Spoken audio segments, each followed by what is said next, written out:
Welcome back to the channel. Jack with Creighton Chronicles here, back with another What's in the Box video. Today we'll be taking a look at Call of Adventure from Brotherwise Games. And I just had to delete a 14-minute video because it's going so long trying to do this. I'm going to try to stop myself from trying to explain the game and just show what's in the box. So another thing, the lighting might be a little wonky, and I'm trying autofocus with the overhead cam. So it seemed to work out pretty decent in the last video, so hopefully it maintains for this, because otherwise it can be super frustrating. So we'll go overhead here and see if I can just focus on tightening these up a little bit and just showing you what's in the box. So here is the actual box. Great cover. Love the art. And got the back here. Gives you a little bit. It is like a hero story crafting kind of game. So you'll be gathering and collecting cards to kind of tell your character's story. And that was like a big appeal of the game. Oh yeah, you can see it's kind of wonky with the thing, but so I apologize with the lighting. So here we have advert, don't care about, although Boss Monsters, how I came across this company, and I like the game. Haven't played it in ages though. Call of Adventure rule book here. So nice component list, got the layout for how you set up the game. And yeah, so this was laid out pretty good. We had some questions when we played. We played twice. I forgot it was co-op, so that's cool. So solo and co-op. So I'd really like to try the co-op for sure. Not much on solo, but co-op I'd be down with. And frequently asked questions. So we had some questions that actually were answered here. We did look up online some stuff just to kind of verify various stuff, but I think there was only like one main thing. It was minimal. Here are the player boards. These are pretty thick. They're all the same. This is your corruption track. As you gain virtue, you move up the track. You start at neutral. If you gain corruption, you go down the track. You get points at the end of the game. But this is interesting because you basically dictates what you can do. You can use either hero cards or anti-hero cards. So at a certain point, you can only use hero cards, and if you get more corruption, you can only use anti-hero cards. So, and it gets a little player aid here. This is where your origin card goes, your motivation card goes face up at the beginning of the game. Your destiny card that you pick will be face down. We'll go over some of those, but yeah, just the different types of ruins. If it's got the one chit mark, it's slash, it's a success. If it has the emblem, it's 2 successes. And then some other various stuff where you can get cards. This is the corruption. If you get the dark ruins, you can pay XP to add them, or cards will potentially give them. You'll have either a success mark or a 2 success, but if you get the moon, you get to you have to go down the corruption track, and that's how one of the main ways you gain corruption. So, and the back is just blank. But yeah, they're really good quality and thick, so that's always nice. Here you just got the sheets, just the score pads. So yeah, nothing too special there. This was a little disappointing because these are the XP, and this is just chit mark, just cardboard punch outs.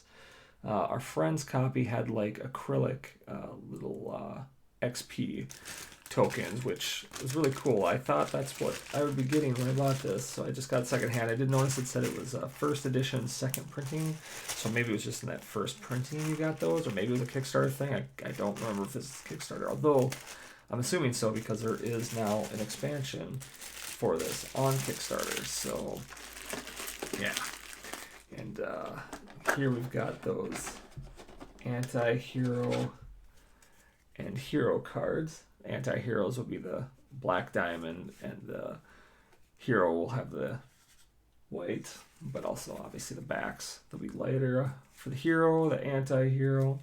So face up, emblem face down, darker. And obviously here we've got a solo and co-op, which is interesting. I'm really curious. So these back ones must be all the co-op. But yeah, so these will just be various cards that you can play throughout your turn or other players' turns. A lot of times the anti-hero ones are slap downish, kind of play this, more attacks, kind of like play this after another hero has attempted a challenge, they must attempt it again. So you kind of force them to do it again. And So others will give you various stuff, XP, different ruins to use for challenges. So yeah, a lot of variety here in the cards.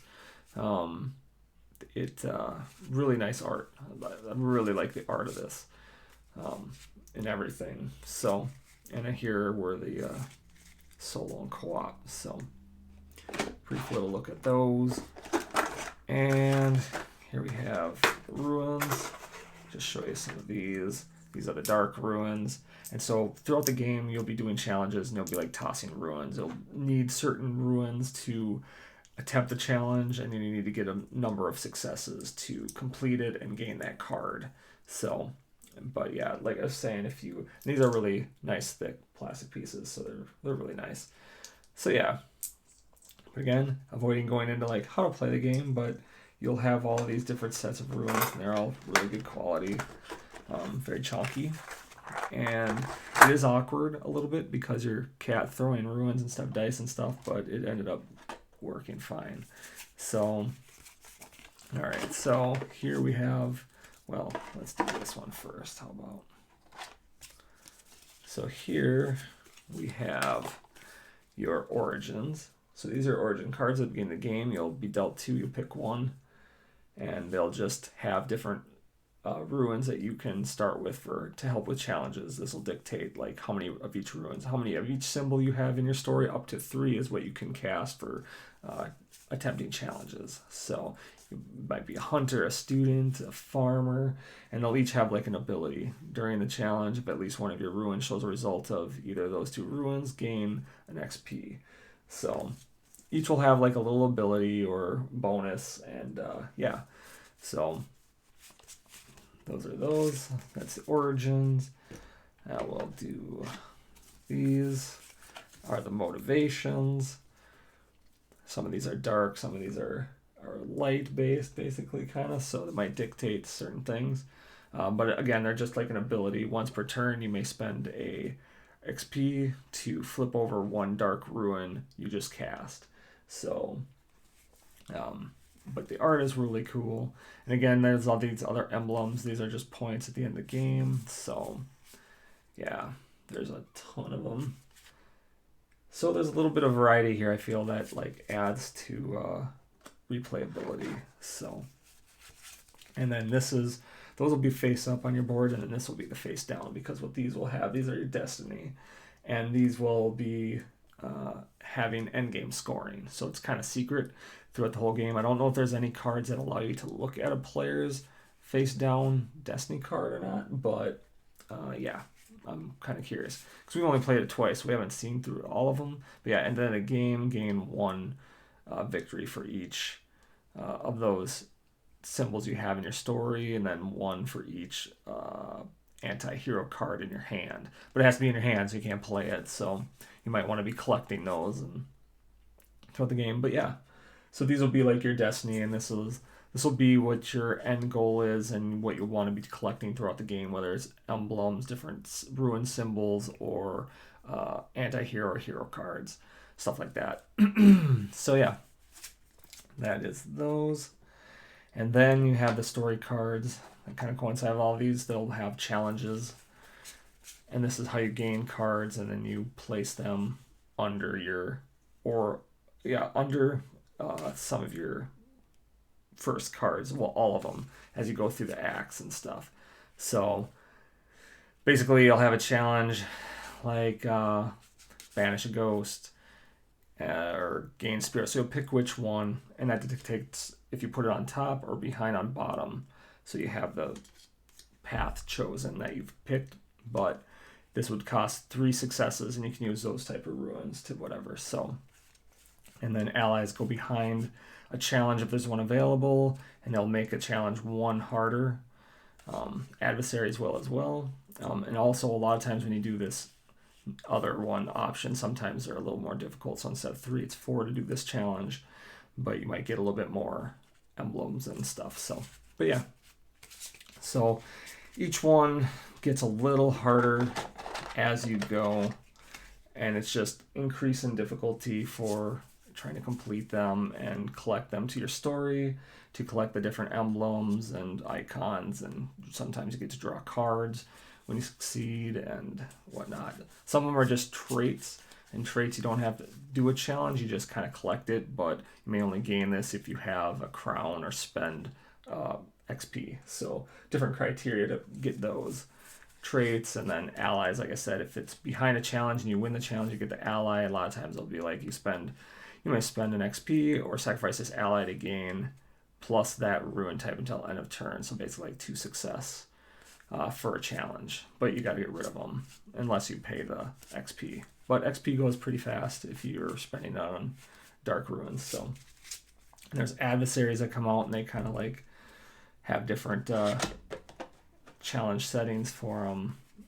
Might make it harder. They might be easier if you have certain things. But the art on all this is just awesome. Like I said, and these are all individual arts. Like some of the adversaries and the other anti-heroes and hero cards will have duplicates in the same art, but that makes sense because they're the same card. So, but yeah, all these are all individual and they're just awesome. And the card stock quality is really good. So, but yeah, so anyhow, it's already kind of getting up there again, but that is what is in the box for Call to Adventure. All the component quality is really good, and yeah, the art is beautiful, and the rulebook was laid out really well, and we didn't have any problems with it. And most of the questions that we've had as playing for some of the instances that we had crop up were answered. So yeah, and tuck that away, and let's go back up ahead. So I condensed it a little bit, and I still couldn't help myself trying to explain a little bit. So, but if you play Call of Adventure, are you a fan of it? Do you like the art? Did you not like it? What about the casting of ruins? Because that's basically how you're doing the challenges. Instead of rolling dice, you're like throwing those ruins, and it's like I said, it's a little awkward, but it worked out, and actually kind of different. So didn't mind it. None of us minded it. Thought it was pretty fun, and overall liked it. So yeah, I was curious of your opinion on the game. If you haven't played it, just seeing the components, what do you think of the components? Does it make you curious to play? And just on a personal note for the channel, when doing these, it's already getting up to 14 minutes again, but at least I'm done. How should I go about proceeding with these? Should I just go in and just kind of just rifle through everything? I know people can do these in like a minute or two and just show the components, and I can kind of just do that, and then just, because explaining the game isn't going to help anybody if I'm not having it laid out anyway. So, and I can just rifle through and kind of show some of the art and card stock, and because that's kind of the point of this. And so I'm hoping I will from here on be able to get shorter and shorter and quicker, and then use those other elements of like explaining the games later on. So anyhow, just any comments you have for advice or thoughts on the channel in that respect for the what's in the box and unboxings would be much appreciated.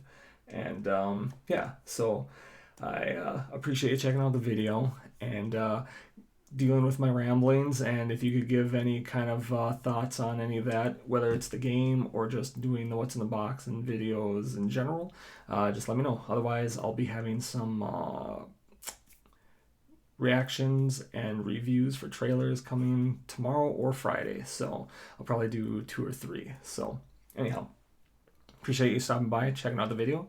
And until next time, take care.